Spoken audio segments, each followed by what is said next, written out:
The main purpose of Total Quality Control, or TQC activities, is to upgrade the quality of the company as a whole. In this video series, we would like to introduce 7 new tools which will help you to expand the power of TQC.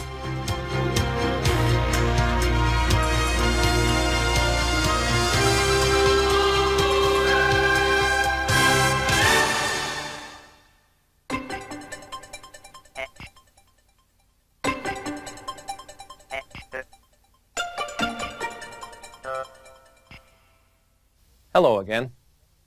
We begin our look at the 7 new tools for QC by explaining how to create affinity diagrams. An affinity diagram can be prepared by an individual or a group. The approach is basically the same. However, if a group is involved, there can be very useful discussion all the way through the process. The techniques of the 7 new tools in general and affinity diagrams in particular can be applied to a wide variety of problems and improvement projects. In whatever case, careful discussion should precede the choice of a suitable theme. A brainstorming session is a good way to tackle this. Let's take a look at how to construct an affinity diagram. We'll take as an example the theme, The Problems Faced by QC Circle Leaders.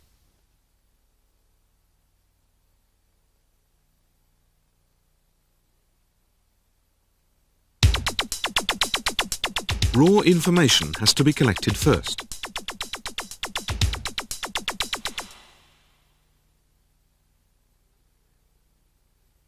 Questionnaires can be used for this, or you can hold interviews or brainstorming sessions, in which case you will need a moderator who can grasp the broad facts and record them.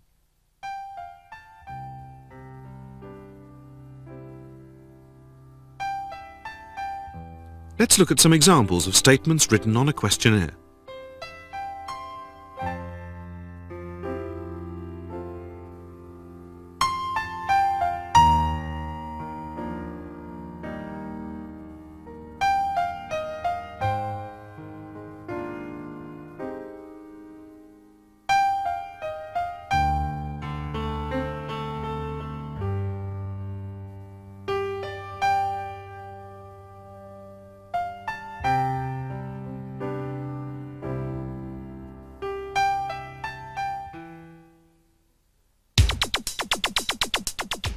The next step is to convert the collected raw information into verbal data and write each unit on a separate card.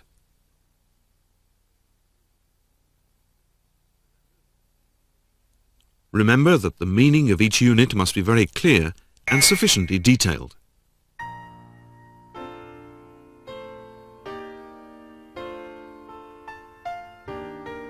We explain the principles behind the creation of effective verbal data in Volume 1.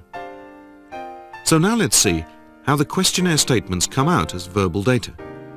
In some cases there are 2 cards for one statement.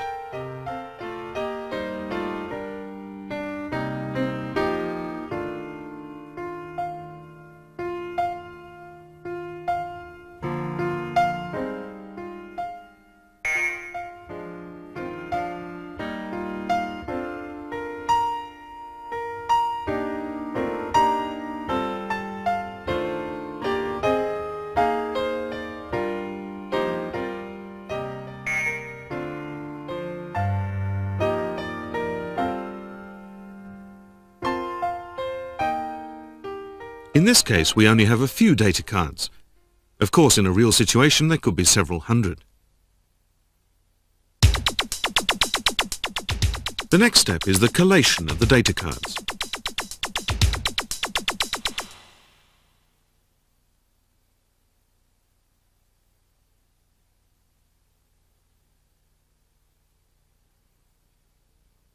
Now you have to shuffle the cards well and spread them at random on a large working surface.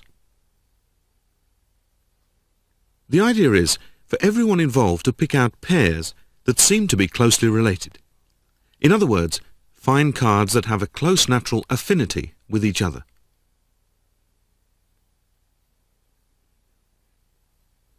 Picking out pairs is not for strict classification purposes, but rather for general collation of the data cards.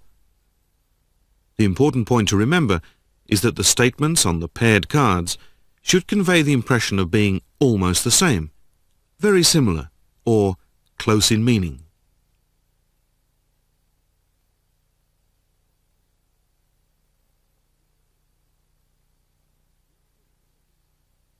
The idea of this exercise is to delve into the real meaning of each statement in order to find parallels.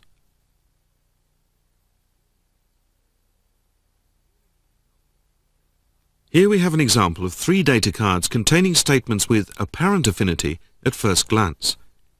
For example, statements A and B both seem to be about presentations, and statement C is about reporting, and all 3 of them suggest an element of complaint.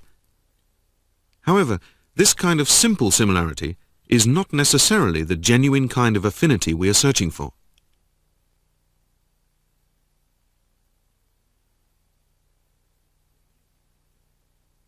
The real meaning of A, we are not allowed to join in-house presentations, is that the members of the group want to participate in in-house presentations. Actually, the meaning of C, there aren't enough opportunities to present and discuss improvement activity reports, is similar. It implies that they want to make reports but are restrained from doing so.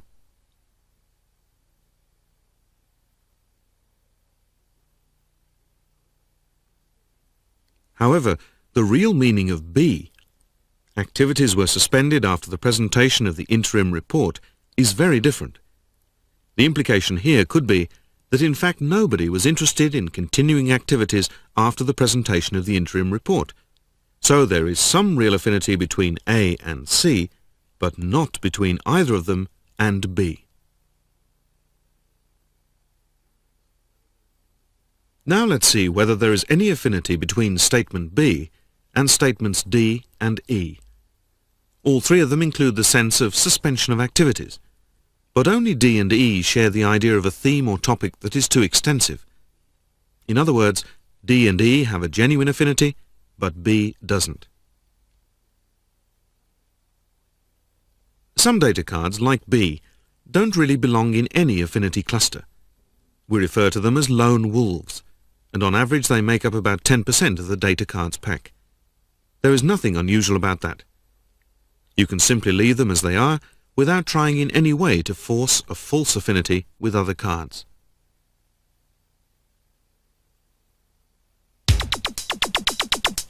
Now we can create affinity cards.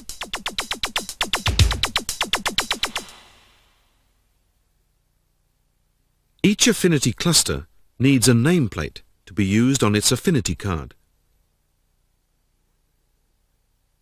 The vital thing at this stage is that the nameplate chosen should express nothing more nor less than what was on the original data cards. But note that there is no point in just adding the 2 statements together to make a long nameplate.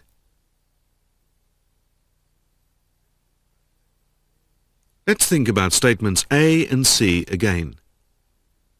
The essential meaning contained in the 2 cards is, we are willing to make a presentation or give a report, but we don't get the chance. This can be summarized as, we can't put our willingness to full use.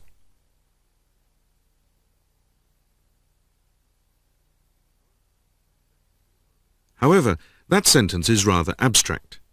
A clearer, more useful statement would be, there are few chances to enlighten each other about improvement activities. That becomes the nameplate of the A plus C affinity cluster.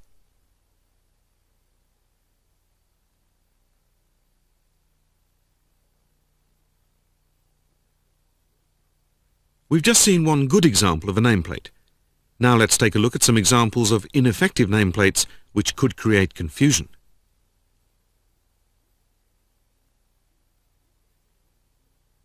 The affinity between D and E is that they both concern the theme or topic. So we could select the word theme and create a very simple nameplate related to theme.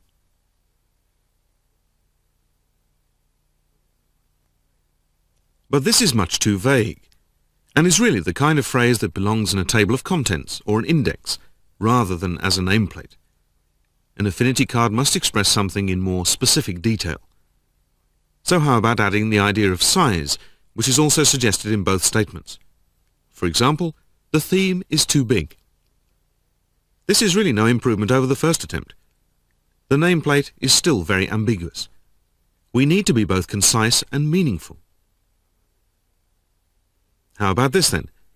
The theme is too big, so you get lost in the middle, or it requires a huge cost for improvements. Although this nameplate looks much more informative, it is really only the two statements stuck together and slightly abbreviated. And, as we have already noted, an affinity card nameplate should not be created like that. So what is the answer then? Well, we want to include the idea that an inappropriate theme was chosen. So this affinity cluster should bear a nameplate something like this. QC Circle activities failed because the theme was inappropriate. Now it's time for consolidation.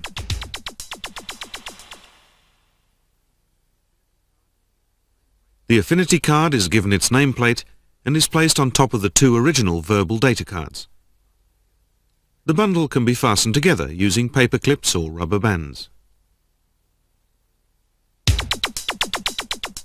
Next, the process is continued.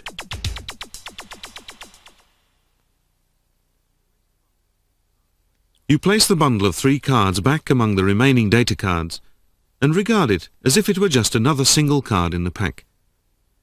You now continue collecting pairs of related cards by repeating steps 4 to 6. The more you continue, of course, the degree of affinity will gradually decrease, and you will be selecting with the feeling that the statements are somehow related, or have something or other in common.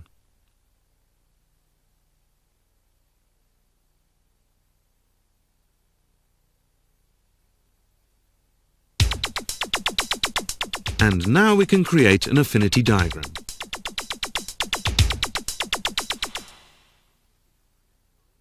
When you have finished identifying affinity clusters, lay all the bundles and the remaining lone wolf data cards out on a large sheet of paper. The most important affinity cluster should be positioned in the middle, and then the others laid out as islands around it. Leave plenty of space around each one. Bear in mind that once the positioning has been fixed, each bundle will be unfastened so that all the data cards are clearly visible.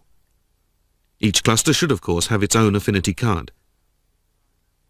You can now complete the diagram by drawing borders around each island and arrows to indicate interrelationships. Add any information that you feel is needed to clarify the diagram. The affinity diagram should end up looking something like this.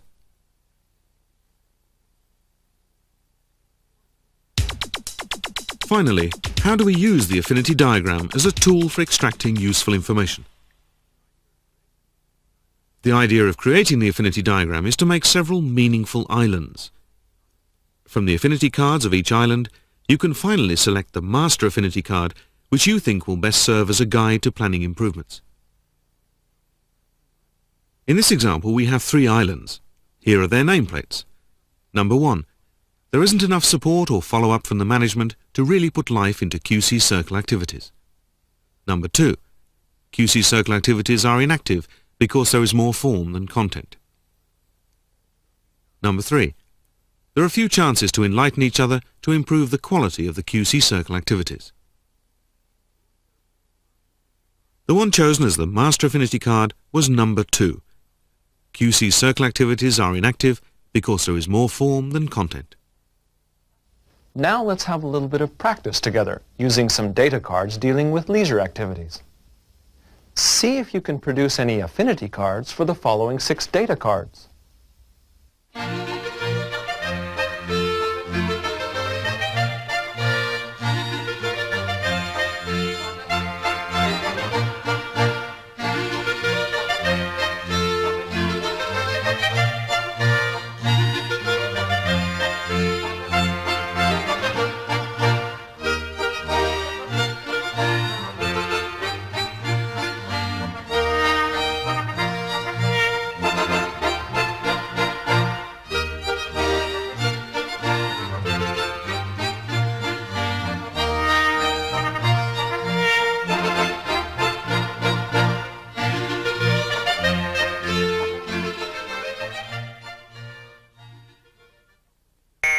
Now please stop the video and give everyone a chance to think up some answers.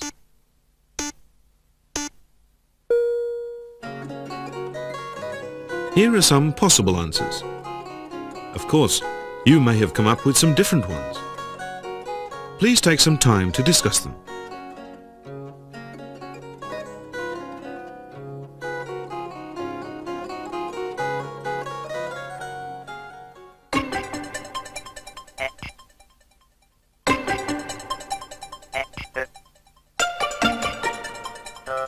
Now let's take a look at relations diagrams. The major purpose of a relations diagram is to probe into the causes of problems in order to develop solutions. There are basically two types of relations diagrams. The first is the centralized type, which positions the major theme under investigation in the middle. The other is the directional type, which extends in one direction to pursue a theme. Let's look at the procedure for creating a centralized type of relations diagram. The theme should be expressed in a simple sentence. We'll take as an example the master affinity card chosen in the affinity diagram section and attempt to discover the root of the problem. First, you have to define your parameters. In this case, it should be clear whether we are focusing on a particular circle, the whole company, the managers, or the group leaders. Let's look at this as a problem to do with group leaders. Each member of the group has to think of possible causes of the problem. They write them down at random on individual cards known as cause cards. Here is an example. Cause cards are, of course, another type of verbal data, so the principles we discussed in Volume 1 apply here as well. For example, complete sentences should be used rather than phrases.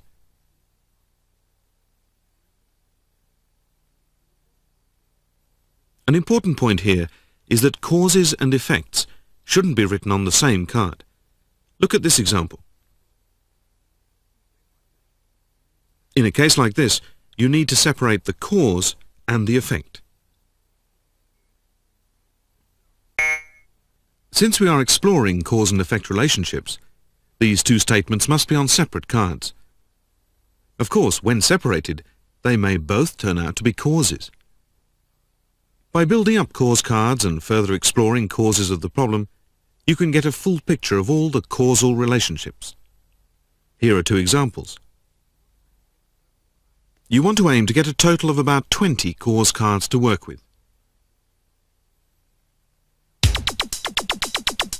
Now an order is decided for presenting the cause cards in front of everyone else. Each member presents his or her own cards and the group discusses their meaning.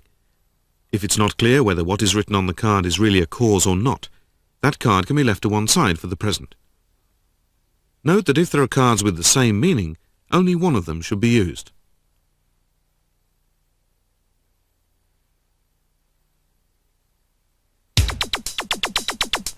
It's now time to establish cause and effect relationships.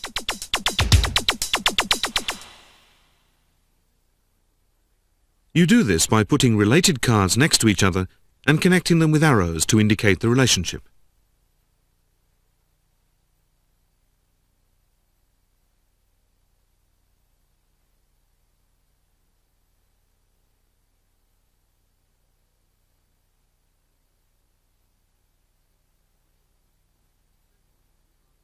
It's essential to keep asking the question why as you move from one card to the next. Separating causes clearly makes it easier to understand all the factors involved.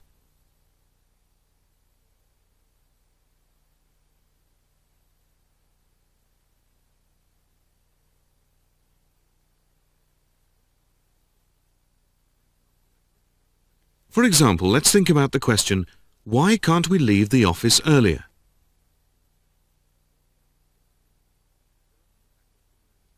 There are two factors behind this problem, each of which should be written on a separate cause card. We can't leave the office even though we've finished our work, and we can't leave because we still have work to do. If one of those meanings is missing, add the appropriate cause card. You must repeat steps 3 and 4 until you reach the point where there are no more why questions. Now you can move to look at the next person's cause cards. This process goes on until all the cards have been thoroughly discussed.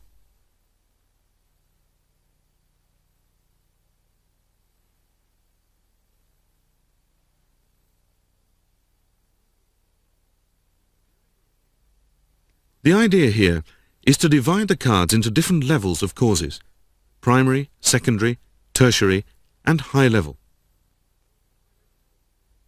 The high-level causes, those which are most closely related to the problem card, are positioned next to it. All the cause cards are connected with arrows to indicate cause-effect relationships clearly.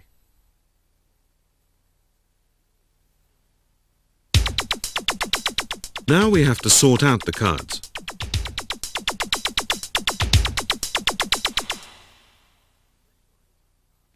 You may find some cards which have neither arrows coming from them or going into them. In most cases, they will be primary cause cards directly related to the theme. However, when the direct relationship is not apparent, you may have to create a primary cause card to serve as an intermediary.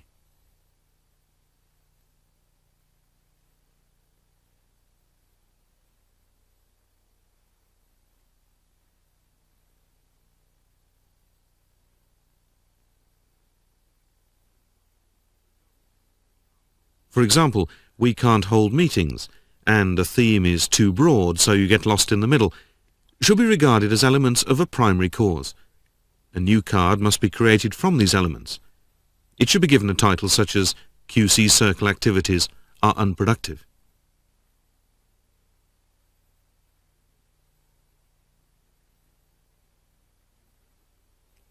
You will notice that the card "The original concept of QC Circle activities has fallen apart" has arrows coming in from several directions and none going out. This kind of card should also be regarded as a primary cause which leads straight to the theme. An appropriate number of primary cause cards is between 2 and 6.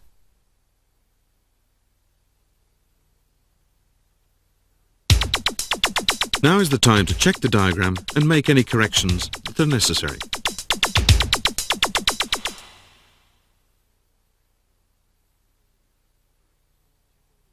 First, check all the arrows between causes and effects, asking why each time. Then check in the other direction, from effects to causes. The point is to ensure that all the arrows are in the right direction, and also that none of the cause cards is ambiguous.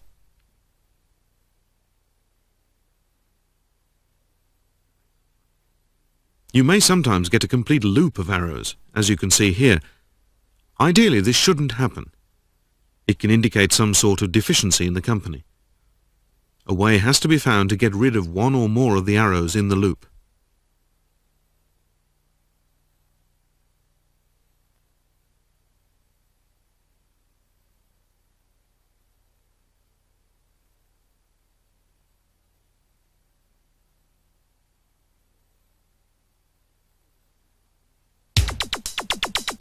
Now we want to pick out the most important causes.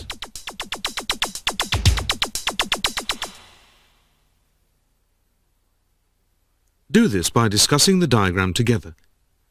Here are 4 points to bear in mind.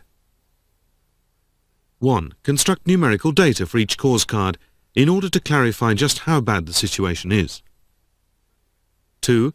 Evaluate the cause cards using a scoring system. 3. To find major causes, concentrate on those cause cards which have several arrows in and out. 4. If there are several major causes, compare and evaluate them, and give them an order of significance.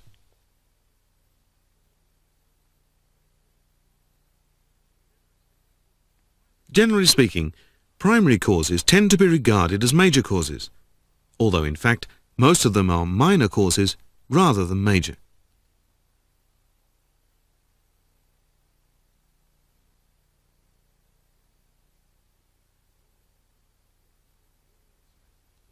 Here we have selected 4 major causes, numbered from 1 to 4.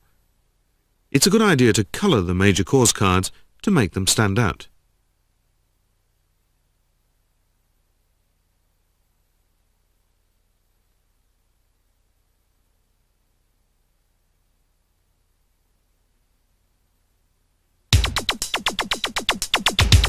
Finally, we can draw conclusions.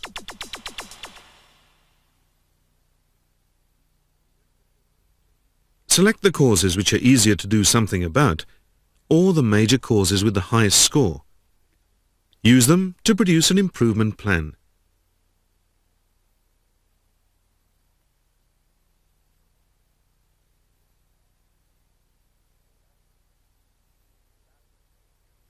That brings us nearly to the end of Volume 2, but there's just enough time for a little practice. This is part of a relations diagram created by a QC circle of a company's administrative division. The theme they chose was, why do we have so many types of waste in clerical sections? Please complete the diagram by filling in blanks 1 through 4. Select one from A, B, C and D to fit into one of the blanks, numbered 1 through 4.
Now stop and run through the section again as many times as necessary.